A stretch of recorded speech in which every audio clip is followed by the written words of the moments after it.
All right, guys, so next bit of fun for the week is heater core in the motorhome. Luckily it's old and it doesn't seem terrible to do.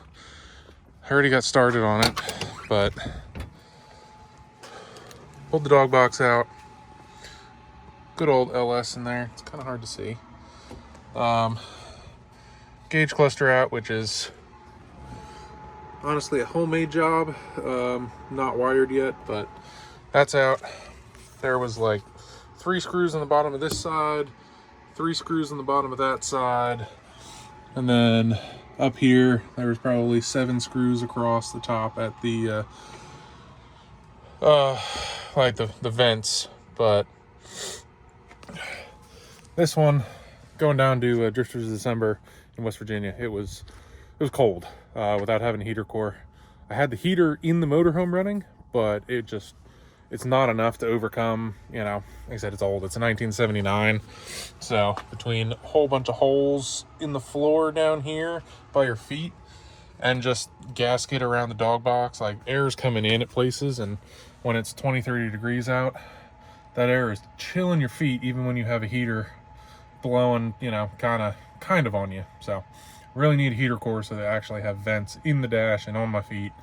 And once that's done, it'll stay nice and warm while driving. But I've been putting this off for like a year and a half. It's one of those that went out before I did the LS swap, and then I did the swap and just was too much at that time to pull the dash and get it done. But right now, that's what we're looking at. I'll keep you updated, and we'll get this all done. Just one of those. Should have done this in the summer, because now it's 5 o'clock, getting dark, and it's like 35 degrees out, so it's chilly.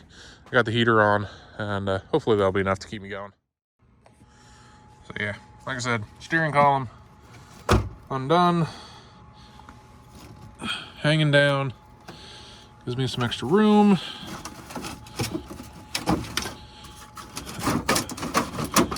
Dash looks like it wants to come out.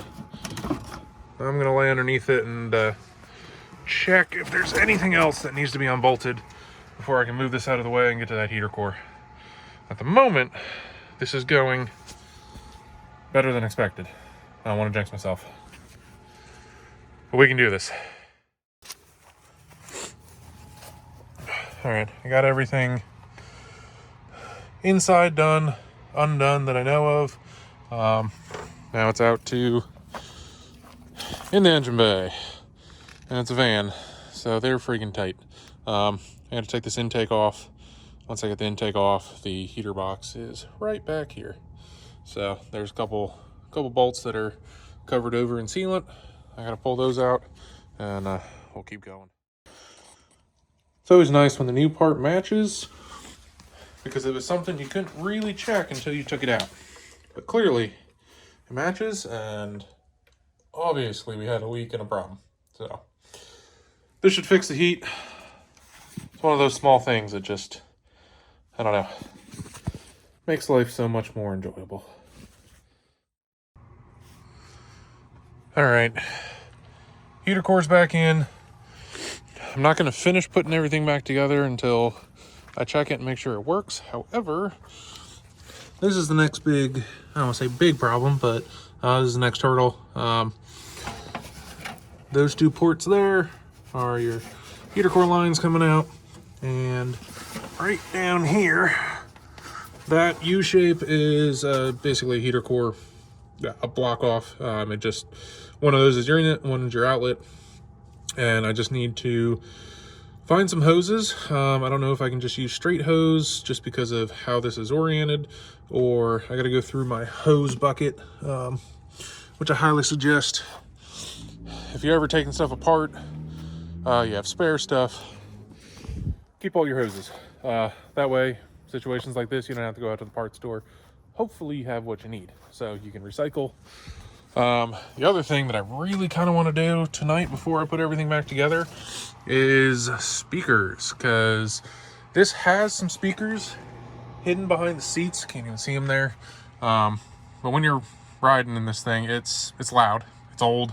It's It's minimal insulation up here, and I gotta crank the radio to be able to hear it, which if there's more than me in there, then you can't have any conversations. So if I put some speakers up front that hopefully, you know, idea is bounce off the windshield, you know, the sound then comes back to you. I don't have to crank it all the way up to be able to hear it. I can have it at a more normal tone. So I'm going to work on that. Like I said, I'll probably run out. I got to check these heater hoses first. If I have hoses, then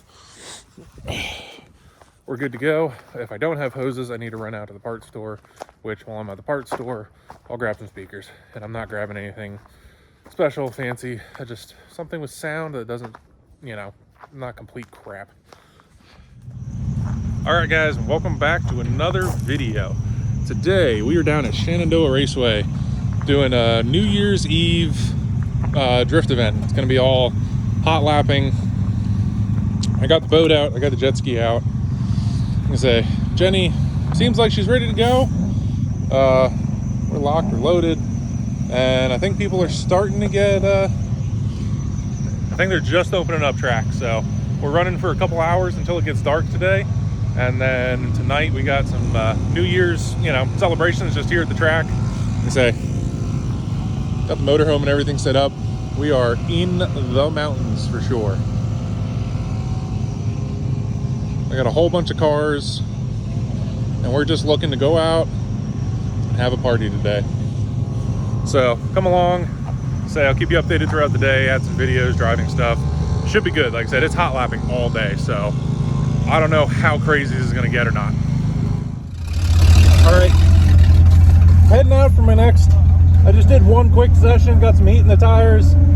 We're going back out. It's a good track, and I don't know, it's just hot lapping, it's just consistent. It's just, you're just on it. So I'm going out and having fun.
recap on the weekend. It was a good one.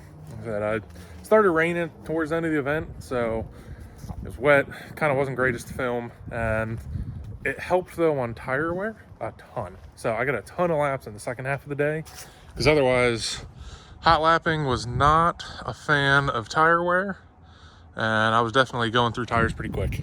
But boat made it through no problem. The 4-hour drive I had with the heater core that I did in the beginning of this video was so much better. Like I said, everything's back together. Heater core was in, working, blowing heat. Just one of those things. Comfort level just absolutely made it 10 times better, along with speakers. I put speakers in those front grills here. So got speakers down there and there. I know I tried showing that one earlier, but this is all back together. And like I said, speakers, heat made a world of difference for driving this thing in the winter. I say, jet ski made it down and back. I didn't really need to take it, but it's kind of, it fits. And then say these, I'll end up doing more with these gauges later. I made a whole gauge panel for behind here after I did that last swap, and I just haven't had the time to wire them all up yet, but I will do a video in the future when I get around to wiring those. But for today's video, say we're definitely done for the winter, so no more events. Everything's going to end up being, you know, lots of garage content, working on the other car, tearing this one apart, doing stuff like that. So stick around. It's definitely more to come this winter. And this is your captain out.